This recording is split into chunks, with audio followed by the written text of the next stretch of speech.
Muito obrigado. Caros camaradas, caros amigos, caro Presidente do Congresso, e em seu nome um agradecimento a toda a mesa do Congresso. É uma grande responsabilidade falar desta tribuna, é bem mais difícil do que falar do Parlamento Regional, confesso. E uma primeira nota, uma nota muito breve. Eu sou deputado do Grupo Parlamentar do Partido Socialista, tenho muito orgulho nisso. A crítica faz parte da nossa atividade, é bem-vinda, nós crescemos e aprendemos com ela. E este é o Partido Socialista, o Partido da Tolerância e da Liberdade, e por isso estamos cá para a luta e tudo faremos para contribuir para colocar também o Francisco César na governação dos Açores.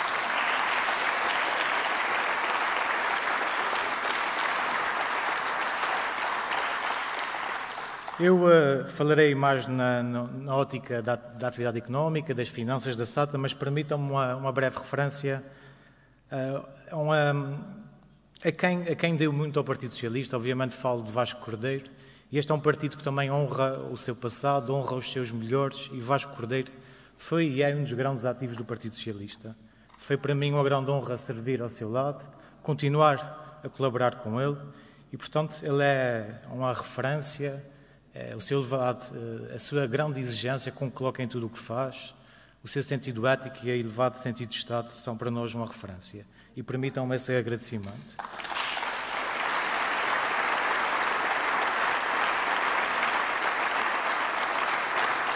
Obviamente que um partido como o Partido Socialista, que honra o seu passado, e só conhecendo o seu passado e conhecendo também os erros que cometemos no passado, é que nós estamos em condições de preparar e construir um futuro melhor para a nossa região.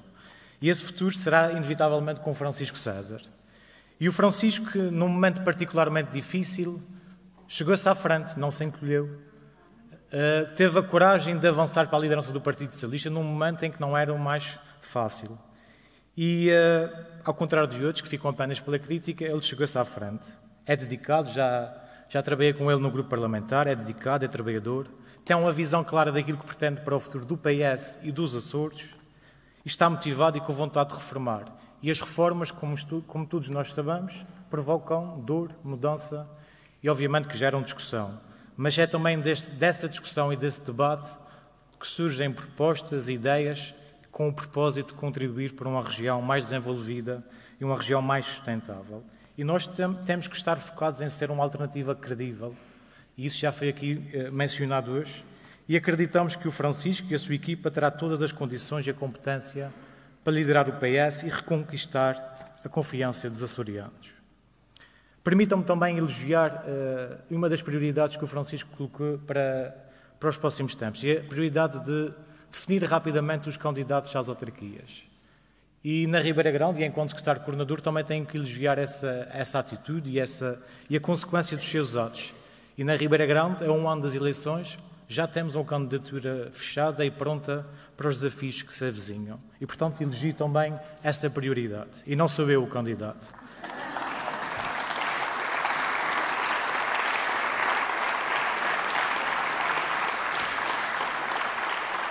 Uma referência à Ribeira Grande, obviamente, não poderia deixar de ser. Ribeira Grande representa mais de 32 mil pessoas, tem enormes desafios pela frente na área da pobreza, na área da educação.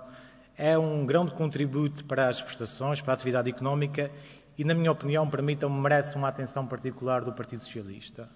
E entendemos que nem sempre isso foi conseguido.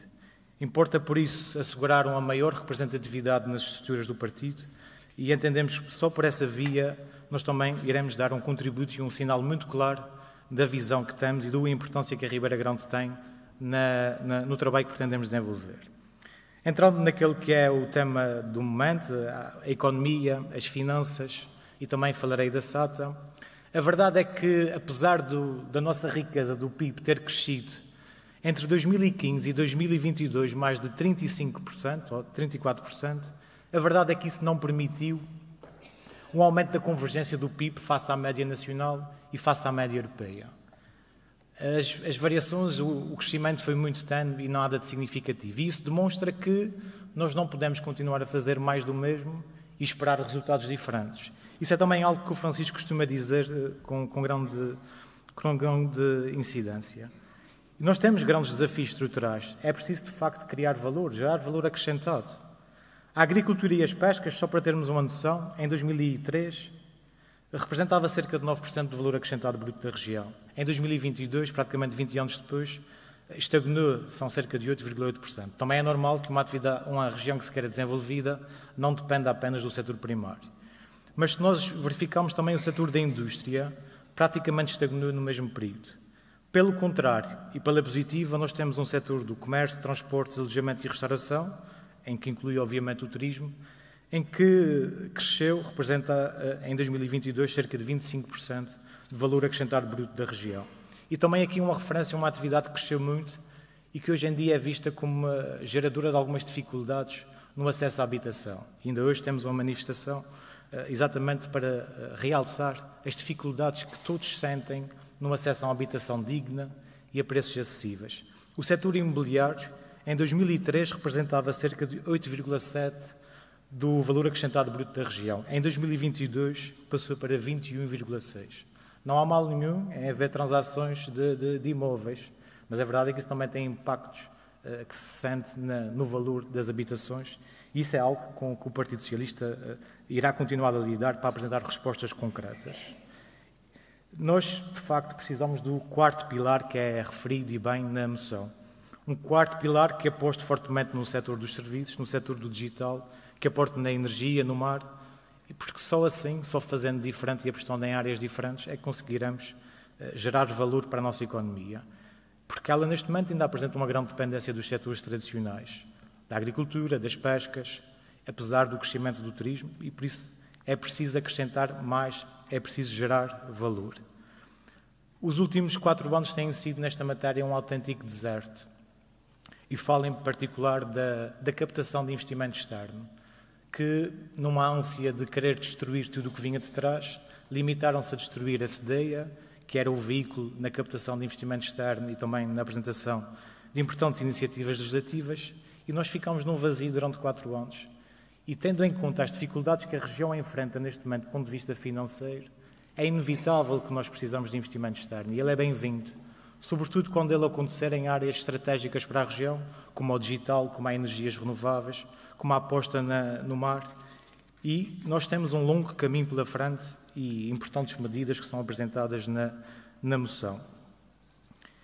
Porque, de facto, os recursos são escassos e quando nós verificamos o estado das finanças públicas da região, obviamente que temos falado muito sobre isso, temos falado muito sobre a dívida, sobre o déficit, mas é importante também aproveitar este momento para passarmos uma mensagem e explicarmos porque é que, de facto, a região hoje está muito pior do que estava em 2020.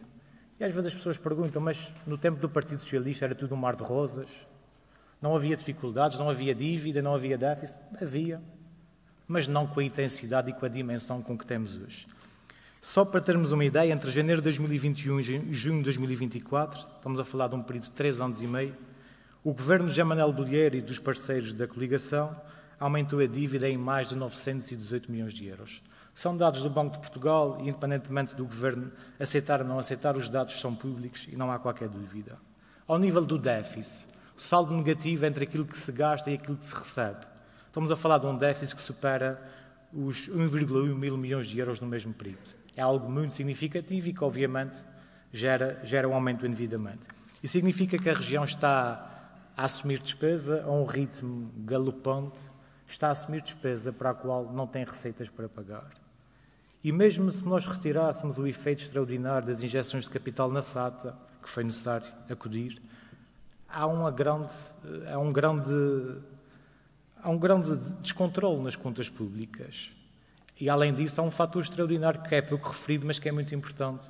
Estamos a falar dos 725 milhões de euros de receitas extraordinárias do PRR, que estão a ser desaproveitados e não conseguem ser utilizados para resolver problemas estruturais, como o combate à pobreza, como o acesso à habitação.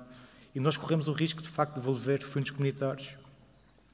E o que é importante também clarificar e realçar uma vez mais, é que este caminho dos últimos 3 anos e meio ou 4 anos, se preferimos, está a levar a região para uma situação financeira muito difícil e para um buraco financeiro sem precedentes. E há um rasgo que traduz bem esse descontrole. Se nós verificarmos o grau de cobertura das despesas correntes pelas receitas correntes, nós verificávamos que em 2019, e isso traduz bem o ritmo de descontrole das contas públicas, em 2019 o rácio era de 111%, significa que as receitas correntes cobriam as despesas correntes e ainda sobrava qualquer coisa. Em 2023 esse rácio desceu para 95%. E em agosto de 2024, os dados mais recentes, nós já estamos em 88%. Por isso é que referimos que aquilo que nós recebemos não é suficiente para compartilhar despesa corrente, como salários, como pequenos investimentos que são feitos no dia-a-dia. E isso está a levar a região para uma situação financeira muito difícil. E outro tema que evidencia o descontrole na gestão do governo de Bolieiro e os parceiros da coligação de direita tem a ver com a SATA. E é importante aproveitar este momento para referir que é totalmente falso que o governo da coligação, e em particular de Jean Manuel Bolieiro, tenha salvo a SATA, como é tão apregoado por aí. Salvaram a SATA, salvaram a SATA. Mas a verdade é que nem salvaram a SATA, nem estão a conseguir cumprir com o plano de reestruturação. E a verdade é que a realidade e os dados demonstram precisamente o contrário. Estão a fazer pior. Já vão na terceira administração em pouco mais de 3 anos. E o último presidente já é visto como todos, inclusive pelo próprio governo, como um erro de casting. E basta ver as medidas recentes que foram apresentadas. E além da situação da Azores Airlines já ser difícil, também a SATA Air Açores está numa situação financeira muito débil. E só entre junho de 2021 e junho de 2024, os tais 3 anos e meio, nós falámos em cerca de 200 milhões de euros de prejuízos no Grupo SATA. E se compararmos esse valor com a média da governação do Partido Socialista, falamos de uma média muito superior. Isso traduz bem o descontrole e a incompetência do governo da direita na gestão das finanças e da SATA. E a verdade é que também este momento é importante para refletirmos. As finanças estão como estão, a SATA está como está e a situação cada vez é mais difícil. E há perguntas às quais temos que conseguir responder. Queremos e podemos manter o controle acionista da SATA? Os 100% do capital, sobretudo na Azores Airlines, já vimos que é difícil manter, tendo em conta a dimensão do problema. Como é que vamos conseguir financiar a SATA se não conseguimos injetar lá dinheiro? Nem temos dinheiro para injetar, que é um problema. Que operação queremos e podemos pagar? Que sentido faz, e ainda recentemente o grupo parlamentar denunciou essa situação, estar a obrigar a SATA a contratar a Acmis para fazer rotas para o Funchal e para Milão? São essas as rotas prioritárias? É esse o sinal de salvar a SATA, de fazer melhor do que aquilo que era feito? Claro que não. Os dados em várias áreas da governação traduzem bem esse desnorte e essa incompetência. E a verdade e o tempo têm demonstrado isso, é que apesar de termos cometido alguns erros, obviamente cometemos, isso já foi assumido, a governação de direita, com o Chega, com o CDS, com o PSD, com o PPM, facilmente caiu no populismo conservador e tem-se revelado um verdadeiro desastre para a nossa região. O governo que tanto apregou que prometeu ser de endividamento zero, rapidamente se transformou num governo de zero pagamentos. E isso é sentido por todos os setores, sem exceção. E a pergunta...